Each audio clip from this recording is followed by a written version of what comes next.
Hi, it's Tash. Welcome to Tash's Library. Today's video is going to be my wrap up for August, in which I think I did pretty well. I completed my TBR and still managed to fit in an extra book. I'm not going to rank them in any order. I'm just going to go through some of the prompts that I fulfilled and discuss the books. For the prompt third person perspective, I read Godkiller by Hannah Kaner. This is a fantasy, and I believe it is the first book in a new series called Godkiller, and I adored this book.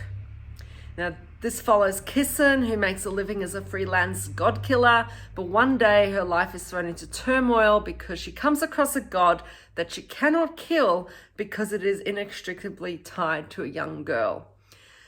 What I didn't like about this? Absolutely nothing. This was just such a fun read with short, easy to digest chapters, wonderfully nuanced characters, a fascinating integration of a magical world, the cutest companion animal slash god, a very intriguing plot that kept me riveted, kept me wanting to read it, really good diversity, and to me it was a little reminiscent of The Witcher, but with a female main character. This is just highly recommended to anyone who loves fantasies about gods and anyone who's in search of a fun read. This is just probably one of my more enjoyable books of the year.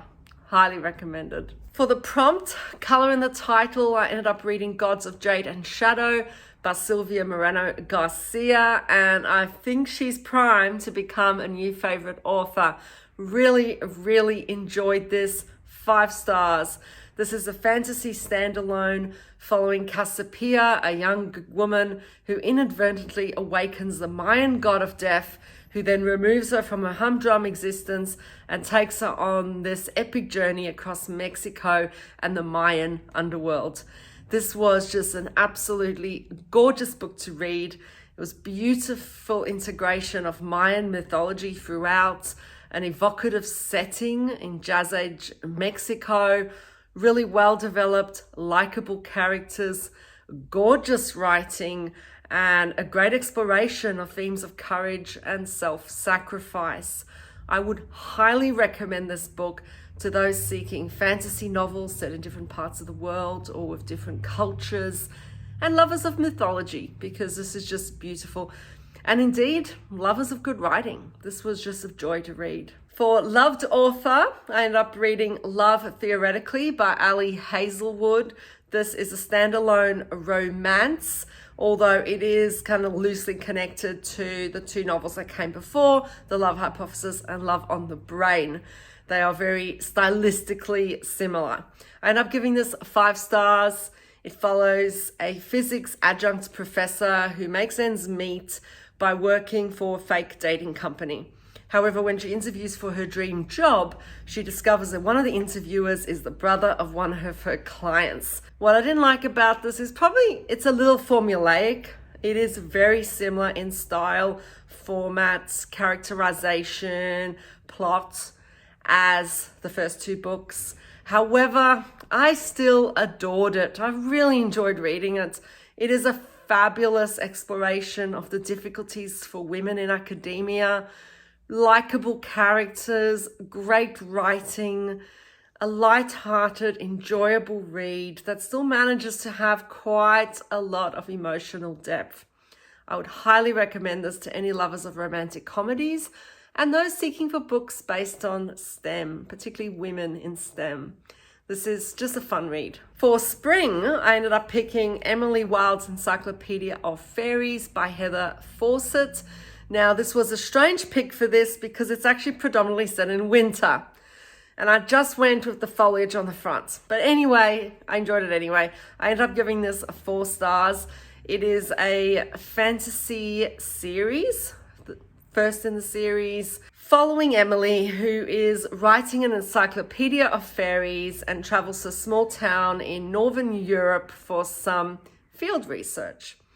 Now, she has difficulties relating to people and eventually relies on the help of an academic rival frenemy, the charming Wendell. They encounter various fairy folk, some of whom are less than friendly. What I didn't like about this, well, I did love the setting, but I didn't quite get the impression of the cold and isolation that I think was being hinted at here and trying to be described. And there was a part in the middle that went on a little too long and went in a direction that I didn't love. I was really enjoying it before that. I didn't enjoy this middle bit, and the rest of it was great. What I loved was the epistolary structure, really fun, really different. Super cozy vibes, really cozy vibes. Charming characters, especially the locals. The locals in this town are wonderful to get to know. And there is an awesome companion animal in the form of Shadow, the dog. So if you like companion animals, this is one for you. I would highly recommend this to lovers of cozy fantasy and books incorporating fairies. For the prompt has pictures. I went with a manga, so I went to Witch Hat Atelier Volume 2. I really loved Volume 1. This one I didn't like as much, so I only gave it 3 stars. I'm not going to tell you what this one's about, but the first volume is about a young girl who desperately wants to learn magic and then finds her chance when she crosses paths with a witch visiting her town. Super charming story. This one, however, I found didn't have as much plot. It just really didn't engage me. It didn't seem to progress the story a lot. It seemed to have a lot of events just kind of tacked together a little bit. But I still loved the artwork. I loved the whimsical nature of this story, the wonderful characterization, and the interesting magical system. I'm really hoping Volume 3 kind of picks up on the plot. I'd recommend this for anyone seeking an easy to get into manga series of beautiful artwork. For my Storygraph TBR prompt, I ended up having to pick The Reading List by Sarah Nisha Adams, and this is a contemporary standalone. I read this on my Kindle and gave it 5 stars. The synopsis is a young woman working at a library comes across a reading list. When an elderly man comes in looking for reading recommendations, she decides to read the books herself so she can recommend them. And great things happen from there on. What I didn't like about this is I'm not usually a fan of contemporary novels. It was a little heartbreaking at times, and of course this is great. Like if you like heartbreaking, if you like a little bit of sadness, this is perfect for you. You're gonna love it. And I also didn't love the way Pride and Prejudice was integrated. I felt that it was a little bit demeaning towards a book I really love. However, what I loved about this book is the diversity that it brought in, the beautifully crafted characters who I genuinely came to love, the heartwarming story about the power of books and reading. The plot is just so beautifully woven together with different POVs, different characters kind of coming in gradually, closer and closer into sort of a hub. I love that.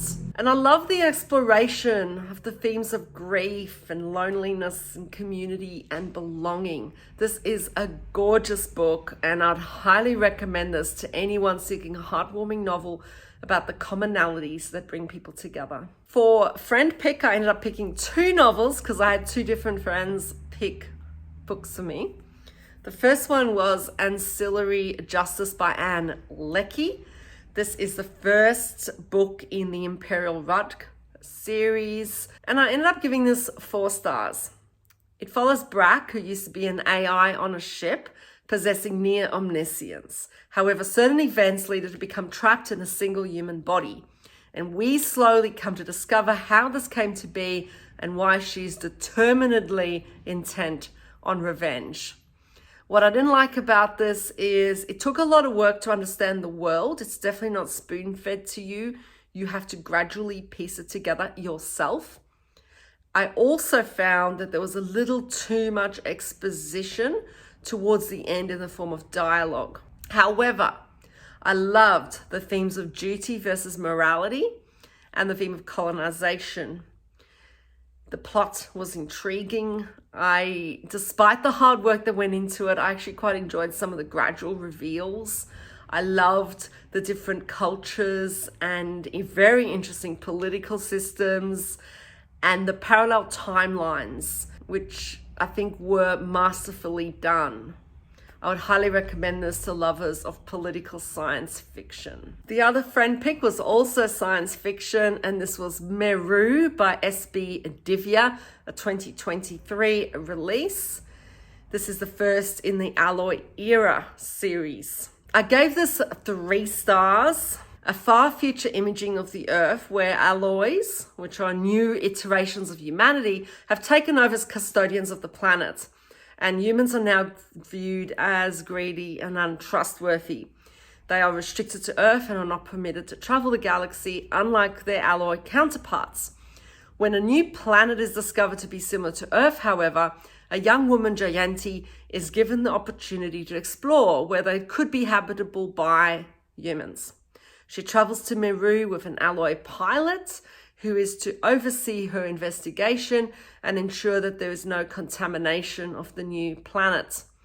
Romance and obstacles then ensue.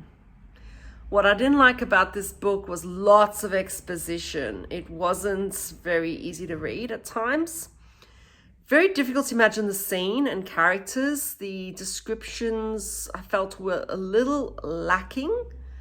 The characters also made very stupid decisions, especially one that almost made me put the book down. Somewhere like probably about a third of the way through, halfway through, I'm like, no, it cannot go in this direction. I'm just over it. I cannot read this book. But I persisted. I'm glad I did, because it did get better. The romance, however, felt also contrived. It was very insta-love. So if you don't like insta-love, maybe this isn't for you. I mean, I don't like romance and science fiction anyway, so I think that colored my view of this novel. And if you do enjoy romance in your science fiction, you may enjoy this way more than I did. What I did like was the use of pronouns. Alloys were fascinating. They were very creatively crafted. I just thought that they were quite a nice original idea. I enjoyed the premise of the book, and I really enjoyed the themes of responsibility and custodianship. They were really cool.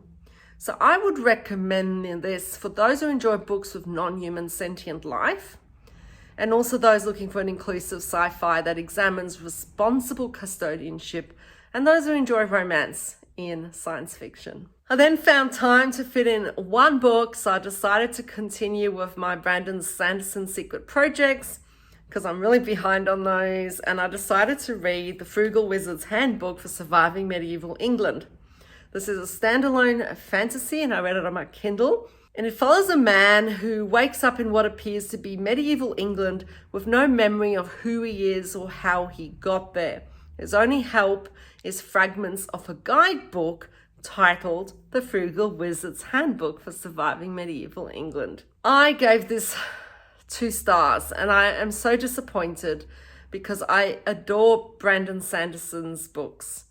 And I was looking forward to this, and it kind of breaks my heart to give one of his books 2 stars because I love them.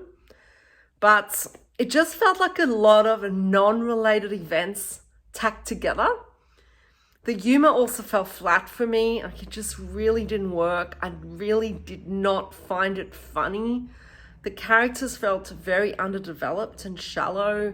I had no emotional connection to them. I really didn't care what happened to any of them. And it didn't engage me. I could not wait to finish reading this book. It was a slog. I did not enjoy it really. However, I have to say that the premise of alternate universes and travel between them was really cool. And the artwork in the book is fabulous. So look, I would probably recommend this for those seeking lighthearted science fiction or an easy read. I think if the humor worked for you, then you would enjoy this way more than I did, because I think it is meant to be a humorous book, and humor is so subjective. But yes, I was disappointed, and I really hope other people enjoy this because the premise is really interesting. And that's it. That was my August. It was an awesome reading month. I really enjoyed those reads, and had a nice variety of reads, and I finished my TBR. I was like so happy. Well, thank you for watching, and until I see you next time, take care.